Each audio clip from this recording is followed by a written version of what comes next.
أفحسبتم أنما خلقناكم عبثا أفحسبتم أنما خلقناكم عبثا وأنكم إلينا لا ترجعون ও মানুষ, তোমরা কি ধারণা করেছো আমি তোমাদের অনর্থক বানাইছি? বিশাল আসমান তোমার গোলাম, জমিন তোমার গোলাম, সূর্য তোমার গোলাম, পাহাড় তোমার গোলাম। قال النبي صلى الله عليه وآله وسلم الدنيا خلقت لكم وأنكم خلقتم للآخرة।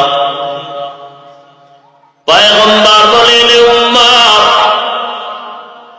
দুনিয়ার সব তোমাদের গোলাম বানানো হয়েছে, আর আল্লাহ শুধু মানুষ আল্লাহর গোলামির জন্য বানিয়েছেন।